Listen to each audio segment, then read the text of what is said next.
Good morning students. Biology classes by Ravi sir में आपका फिर से स्वागत है।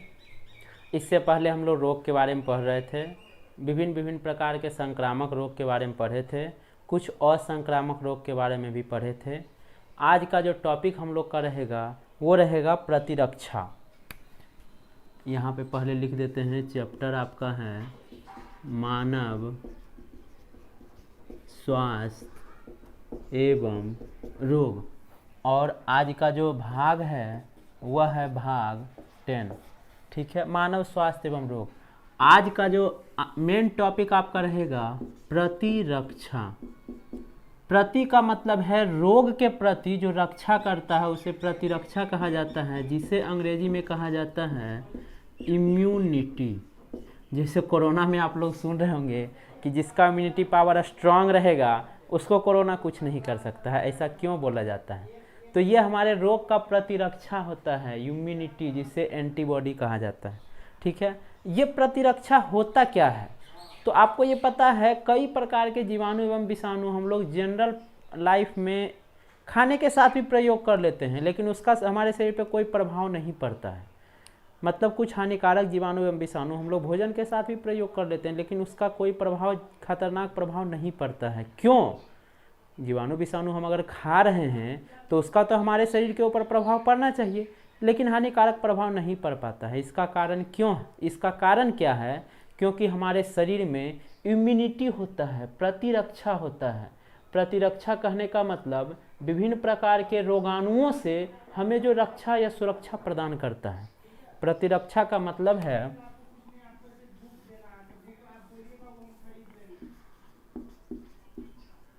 विभिन्न प्रकार के रोगाणुओं से जो सुरक्षा प्रदान करता है। विभिन्न प्रकार के रोगाणुओं से जो सुरक्षा प्रदान करता है उसे क्या कहा जाता है? प्रतिरक्षा।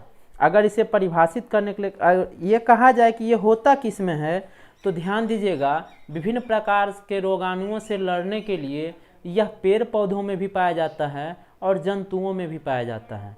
तो जनरली हम लोग अभी जंतुओं के बारे में भी पढ़ेंगे। वैसे जंतु जो परपोषी होते हैं, कौन से? तो परपोषी होते हैं, जिसे कहा जाता है हेट्रोट्रॉपिक एनिमल्स, परपोषी जंतु हैं। ठीक है, तो हम लोग परपोषी के बारे में पढ़ेंगे। अब अगर आपको प्रतिरक्षा को परिभाषित करने के लिए कहा जाए तो अब क्या कहिएगा कि परपोषी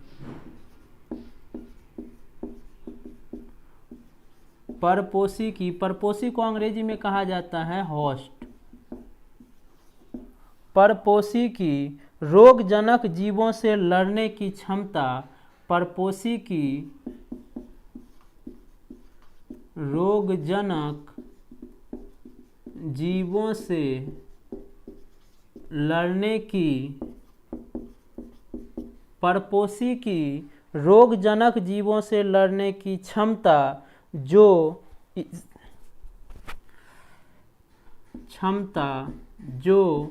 इसे कहने का मतलब परपोषी को, जो इसे प्रतिरक्षा तंत्र से जिसे कहा जाता है प्रतिरक्षा तंत्र को अंग्रेजी में इम्यूनिटी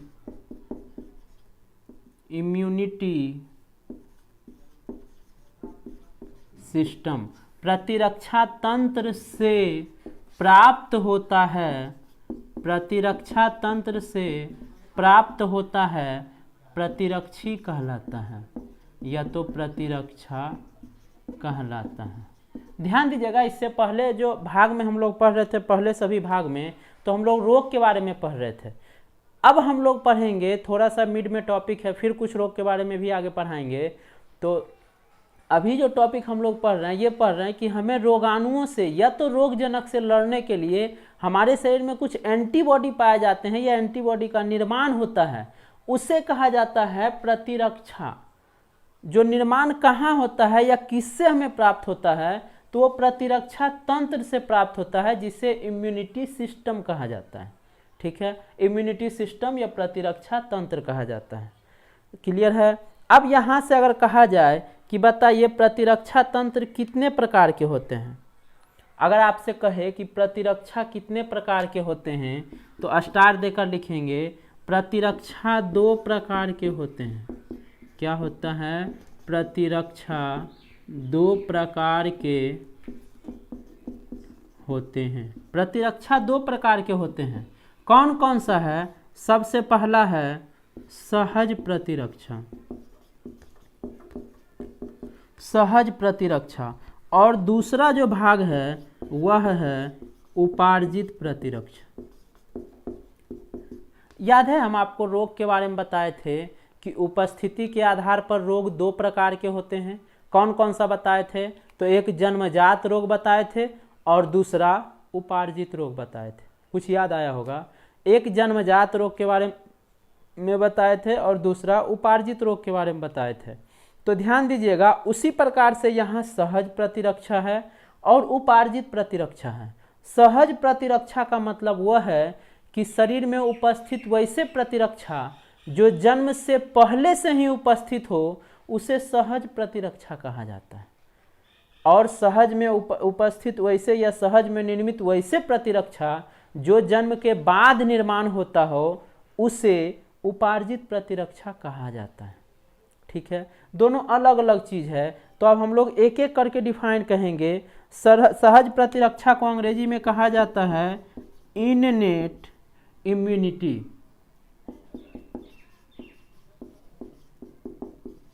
इननेट इम्यूनिटी, और इसे कहा जाता है एक्वायर्ड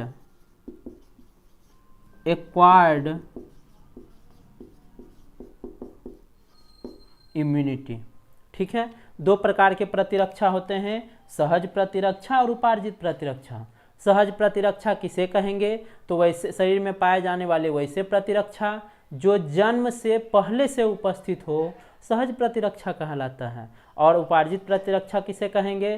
तो शरीर में उपस्थित या उपार्जित होने वाले वैसे प्रतिरक्षा जो जन्म के बाद उपस्थित होता है या जन्म के बाद निर्मित होता है, उसे उपार्जित प्रतिरक्षा कहा जाता है। क्लियर है? चलिए, सहज प्रतिरक्षा और उपार्जित प्रतिरक्षा को डिटेल से अब पढ़ेंगे हम लोग। इसको लिखना होगा तो लिख लीजिएगा वीडियो को रोक के।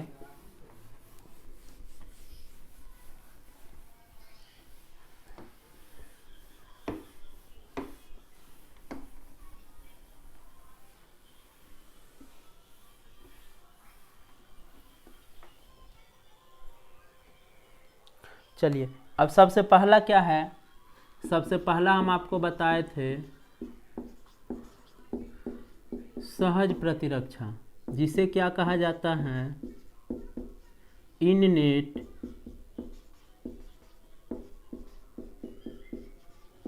इम्यूनिटी। सहज प्रतिरक्षा, इननेट इम्यूनिटी।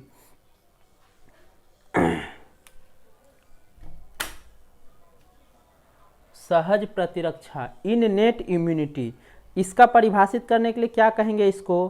कि यह एक अविशिष्ट रक्षा प्रणाली है। यह एक अविशिष्ट रक्षा प्रणाली है। यह एक अविशिष्ट रक्षा प्रणाली है तथा यह जन्म से ही मौजूद होती है। तथा यह जीवों के शरीर में जन्म से ही मौजूद होती है। तथा यह जीवों के शरीर में जन्म से ही मौजूद होती है। अब आपको पता है कि जब जन्म से मौजूद होता है तो यह क्या होगा? यह आनुवांशिक होती है। और अगर आनुवांशिक होगा तो आपको यह भी पता होगा कि एवं यह पीढ़ी दर पीढ़ी स्थानांतरित होती है। यह पीढ़ी दर पीढ़ी स्थानांतरित होता है। ध्यान से समझिएगा, हम क्या बताए कि यह एक अविशिष्ट रक्षा प्रणाली है। अविशिष्ट कहने का मतलब विशेष रूप से यह हमारे शरीर में उपार्जित नहीं किया जाता है, यह पहले से ही सभी जीवों के शरीर में उपस्थित होता है। ठीक है, तो यह एक अविशिष्ट रक्षा प्रणाली है तथा यह जीवों के शरीर में जन्म से ही मौजूद होती है, जन्म से ही मौजूद होती है। अब आपको ये पता है कि जन्म से मौजूद होता है तो यह आनुवांशिक भी होगा, यह वही लिखें, यह आनुवांशिक होती है एवं पीढ़ी दर पीढ़ी स्थानांतरित होती है। ठीक है, अब इसके सहज प्रतिरक्षा के कुछ प्रकार के बारे में पढ़ेंगे। या तो सबसे पहले अगर इसे कहा जाए, इसका देखिए दूसरा नाम भी होता है, इसे प्राकृतिक प्रतिरक्षी भी कहा जाता है, इसे प्राकृतिक प्रतिरक्षी भी कहा जाता है। ठीक है, इसे प्राकृतिक, क्योंकि ये सभी के पास उपस्थित होता है और एक अविशिष्ट प्रकार का एवं जन्म से ही उपस्थित होता है, इसीलिए ये इसे प्राकृतिक प्रतिरक्षी भी कहा जाता है। अब सबसे पहला देख लें कि इसका कार्य क्या होता है। इसका कार्य क्या होता है तो ध्यान दीजिएगा, यह प्रतिरक्षा हमारे शरीर में प्रवेश करने वाले, यह प्रतिरक्षा हमारे शरीर में प्रवेश करने वाले बाह्य कारकों को रोकता है,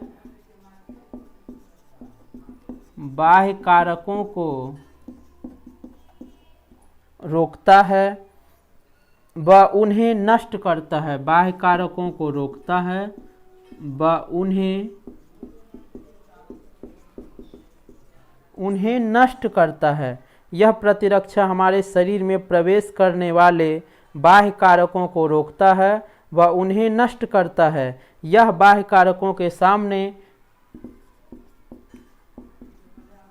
यह बाह्य कारकों के सामने विभिन्न प्रकार के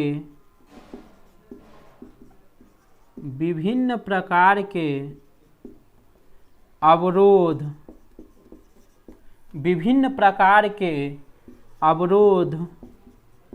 उत्पन्न करता है, विभिन्न प्रकार के अवरोध उत्पन्न करता है या उत्पन्न कर देता है, ये लिखिएगा, उत्पन्न कर देता है। अब ये विभिन्न प्रकार के जो अवरोध हैं ये कौन कौन से हैं तो यहाँ लिखेंगे जो निम्न है, जो विभिन्न प्रकार का अवरोध का निर्माण करता है वे निम्न हैं। जैसे सबसे पहला है शारीरिक अवरोध, सबसे पहला क्या है तो आपका है शारीरिक अवरोध। दूसरा क्या है तो कायिकीय अवरोध, कायिकीय अवरोध। तीसरा क्या है तो आपका है कोशिकीय अवरोध, कोशिकीय अवरोध। चौथा क्या है तो साइटोकाइन अवरोध, साइटोकाइन अवरोध। और पांचवा आपका क्या है तो पांचवा है प्रदाह अवरोध, पांचवा है आपका प्रदाह अवरोध। ये 5 प्रकार के अवरोध उत्पन्न करते हैं कौन तो सहज प्रतिरक्षा। ये 5 प्रकार के अवरोध उत्पन्न करते हैं हमारे शरीर में। इनका कार्य क्या होता है तो यह प्रतिरक्षा हमारे शरीर में प्रवेश करने वाले बाह्य कारकों को रोकता है। बाह्य कारक कहने का मतलब जो भी रोगजनक होता है उसे शरीर में प्रवेश करने से रोकता है व उन्हें नष्ट करता है, रोकता है एवं उन्हें नष्ट भी करता है। इसके साथ ही साथ यह बाह्य कारकों के सामने विभिन्न प्रकार के अवरोध उत्पन्न कर देता है ताकि वह वहां से आगे ही ना बढ़ पाए। तो विभिन्न प्रकार का अवरोध उत्पन्न कर देता है जो निम्न है, जिसमें सबसे पहला है शारीरिक अवरोध, दूसरा है कायिकीय अवरोध, तीसरा है कोशिकीय अवरोध, चौथा है साइटोकाइन अवरोध और पांचवा है प्रदाह अवरोध। इस एक एक के बारे में डिटेल से पढ़ेंगे, तब तक आप इसको लिख लीजिए।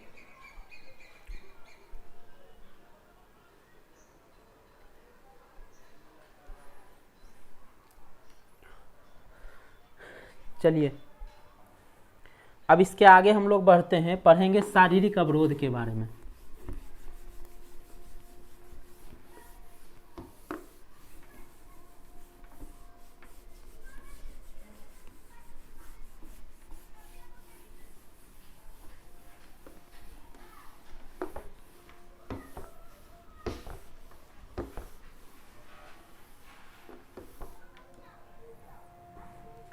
चलिए सबसे पहला हम क्या बताए थे, तो शारीरिक अवरोध, इसको ए से लिखेंगे क्योंकि 1 2 लिख चुके थे।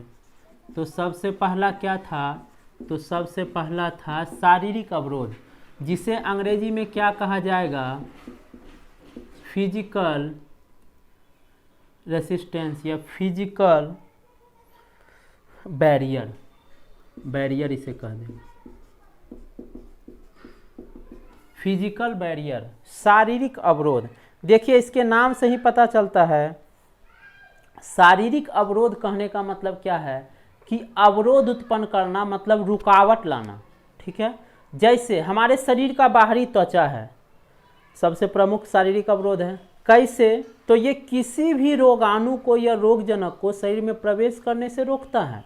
तो सबसे पहला चीज़ ये क्या है, त्वचा, ठीक है। हमारे शरीर के अंदर, इसे मुख के अंदर अवरोध उत्पन्न करता है ओष्ठ, नहीं है, हमारा ओष्ठ क्या करता है, किसी भी रोगाणु को हमारे शरीर मुख के अंदर जाने से अवरोध उत्पन्न करता है। जब तक हम ना चाहें, हम चाहते हैं तभी वो अंदर जाता है, नहीं तो नहीं जा पाता है। ओष्ठ क्या करते हैं, हमारे मुख को बंद करके रखते हैं, ठीक है। जैसे हमारे आँख का पलक, अगर हम चाहते हैं कि हाँ हवा आए तभी आता, नहीं तो हम बंद कर लेंगे तो बाहर से हवा आकर या रोगाणु आकर हमारे शरीर में, आँख में प्रवेश नहीं कर पाएगा।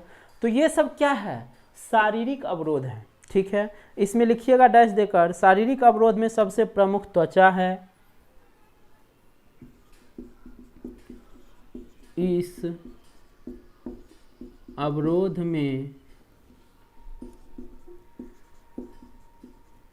सबसे प्रमुख त्वचा है। इस अवरोध में सबसे प्रमुख त्वचा है जो किसी भी बाह्य कारकों को शरीर में प्रवेश करने से रोकती है, जो किसी भी बाह्य कारकों को, जो किसी भी बाह्य कारकों को शरीर में प्रवेश करने से रोकता है, ठीक है। ध्यान दीजिएगा, इस अवरोध में सबसे प्रमुख क्या है, हमारे शरीर का त्वचा है, जो किसी भी बाह्य कारकों को शरीर में प्रवेश करने से रोकता है। क्लियर है। चलिए इसी में कुछ आगे लिखेंगे, श्वसन, जठरांत्र व जनन मूत्र, श्वसन, जठरांत्र व जनन मूत्र पथ को आस्तरित करने वाली जनन मूत्र पथ या तो नलिका, श्वसन नलिका या जठरांत्र नलिका या तो जनन मूत्र नलिका, ठीक है। पथ को आस्तरित करने वाली,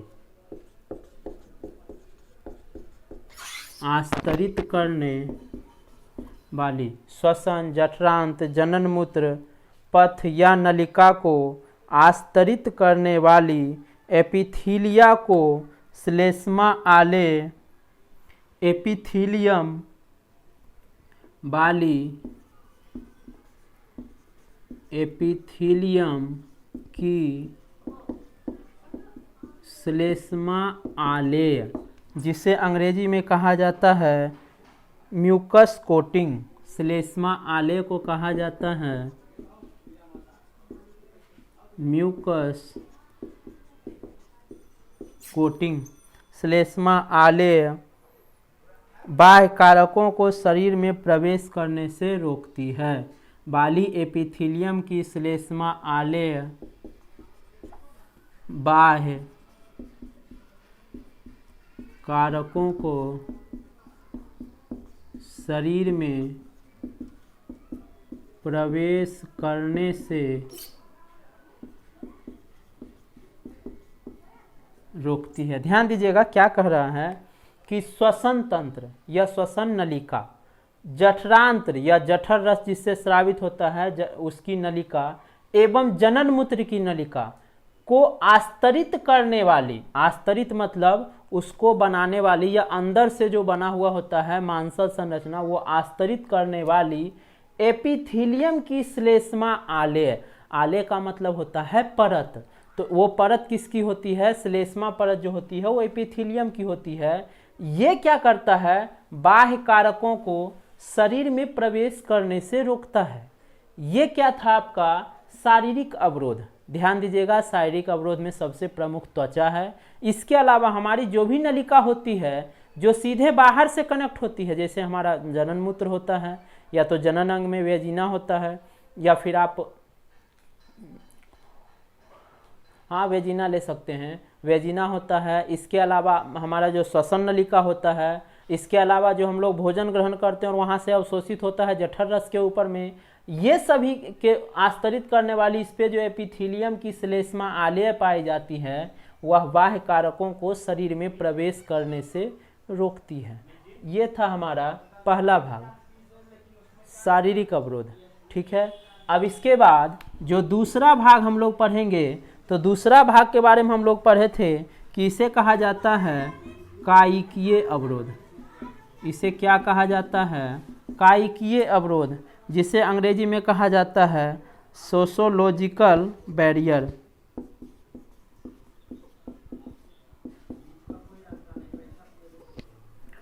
सोशोलॉजिकल बैरियर। ठीक है, कायिकीय अवरोध। ध्यान दीजिएगा इसके अंतर्गत क्या क्या आएगा। कायिकीय कहने का मतलब है कि शरीर में निर्माण होने वाले जो विभिन्न प्रकार के अवरोध होते हैं, जैसे लार हो गया, आंसू हो गया, नहीं होता है, ये सब क्या करता है हमारे शरीर में बाह्य कारकों को जाने से रोकता है। जैसे देखते हो आंख में कुछ चला जाता है, बहुत सारा आंसू गिरता है, क्यों? क्योंकि वो रोगाणु जो हमारे शरीर में प्रवेश करने वाला था वो हमारे शरीर से बाहर निकल जाए। ठीक है, तो ये होगा कायिकीय अवरोध। इसके अंतर्गत लार, आंख की आंसू, इसके अंतर्गत मुख का लार, आँखों की आंसू, आँखों के आंसू व आमाशय में HCl आता है, व आमाशय में HCl